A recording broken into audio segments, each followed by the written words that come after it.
in the Indian administrated Kashmir. Uh, could you elaborate more on that, and what do you want from the UN uh, specifically on this issue? Thank you. Thank you. I think on the Indus Water Treaty, as I mentioned, this is a landmark treaty which actually determined the sharing of what is in fact rivers of the Indus river basin. There are 6 rivers in Indus river basin, of which 3 eastern rivers were given to India and 3 western rivers were given to Pakistan, with some provisions for utilization of the water of those rivers, which are in accordance with the provisions of the Indus Water Treaty. So you can imagine that Pakistan, which is an agrarian economy, a large majority of the population depending on agriculture, and a large part of our agriculture is based on river waters. So we are a 240 million large population. You can imagine that in the long run, the kind of consequences that can be there for Pakistan, which is already a water scarce country, if the provisions of the Indus Water Treaty are not complied with, and India goes the other way of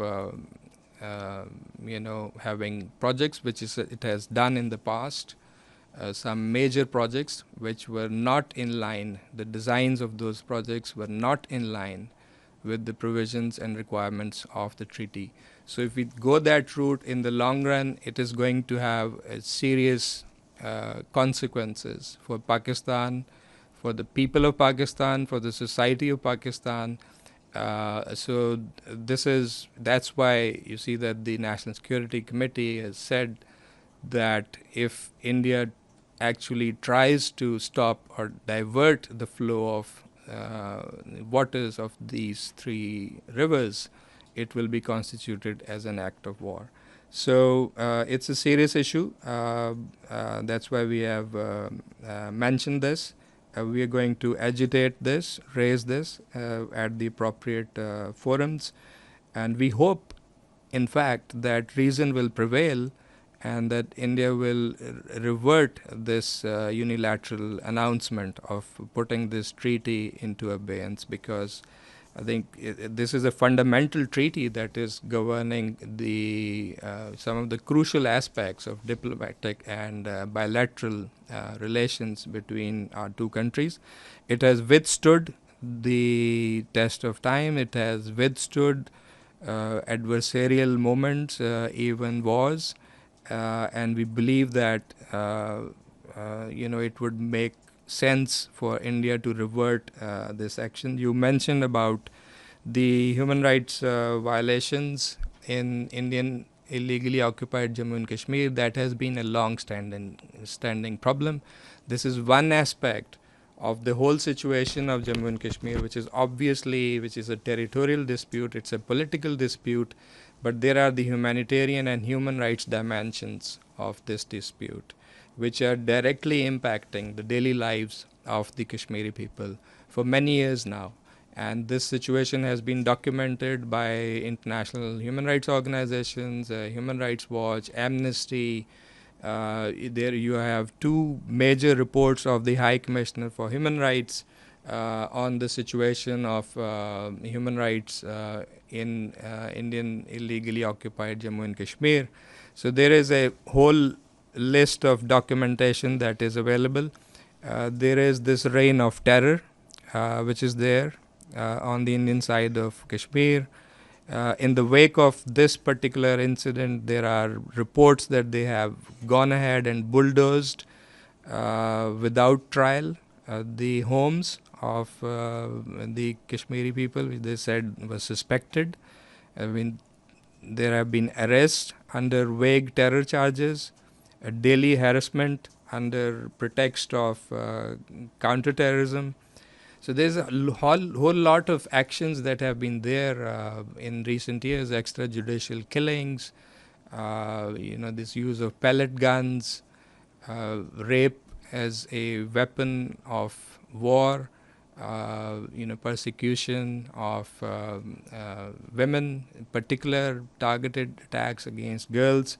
It's a whole list, and that's why I think if you start this discussion, and if you have this kind of discussion that was pointing out towards Pakistan, and with regard to terrorism and counterterrorism, uh, I can say that we are ready. I mean, and we have done it so many times in the past, and we can hold out this mirror to our neighbor as to what has been their track record with regard to terrorism and human rights. Yes, please. Thank you, Ambassador, for your press briefing.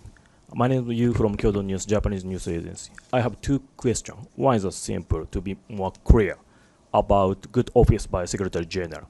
So have you responded to Secretary General officially? And secondly, what do you think about the nuclear risk? And then do you think Pakistan and India need nuclear disarmament? Yeah, thank you.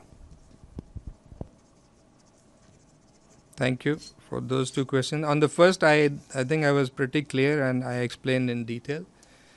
We welcome, and it's an unconditional offer and welcome to the Secretary General's offer of good offices. In fact, if you had a different question, you can clarify.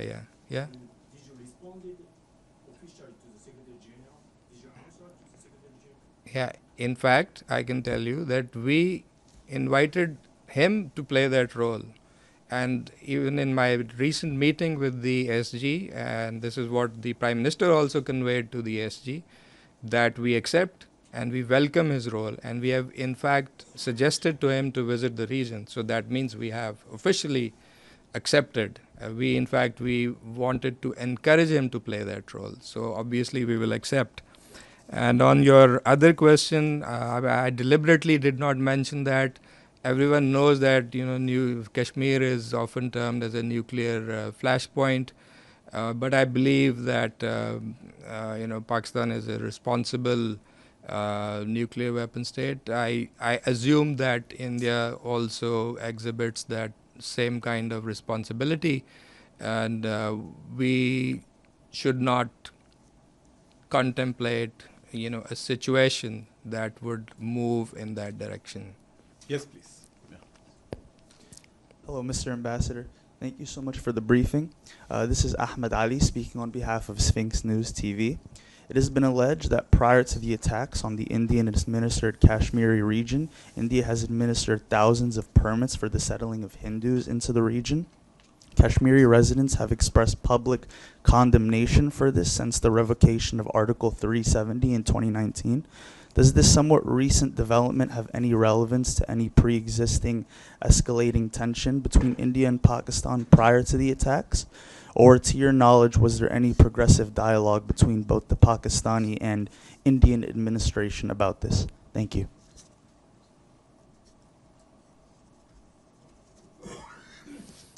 Thank you. I think what you mentioned is part of those problems that I was referring to in terms of I was focusing on the human rights issues, but it's very pertinent to come back to the actions, the illegal and unilateral actions that India took on 5th of August 2019.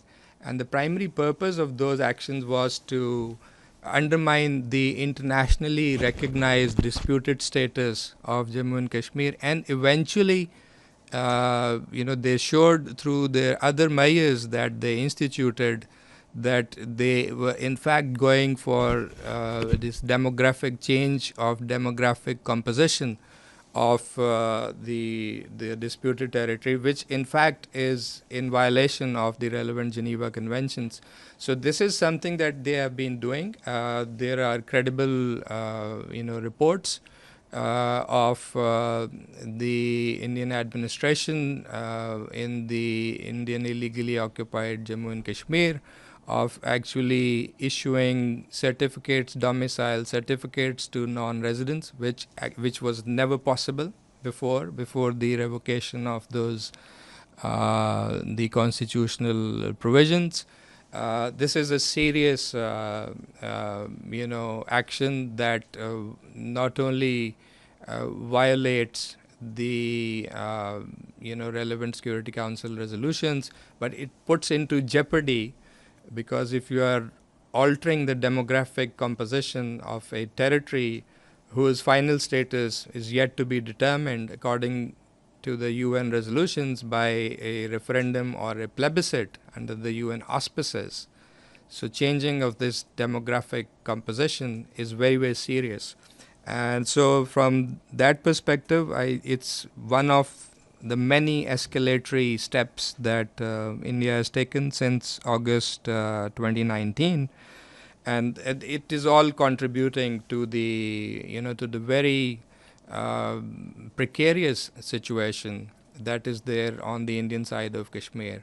I mean, the Kashmiris are totally disgruntled. I mean, the India might do its all that it can to project that there is normalcy and things are back to normal, but that's not the case. Basically, it seems to us that they've totally alienated. So Kashmiris on the Indian side of Kashmir are totally alienated from this occupation, and so it seems to me that they've lost the Indians have lost the battle of hearts and minds in Kashmir. This is very, very important.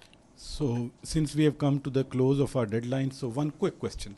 Last A one. follow-up on my colleague from Kyoto about the nuclear disarmament. What is Pakistan's doctrine about the use of nuclear weapons, and especially for the point of first use? Thank you, sir. Yeah, it's a stated policy. I mean, it's Pakistan's policy on nuclear disarmament, non-proliferation, and all the related issues is in the public realm, and it's very well known. Thank you. I thank you, ladies.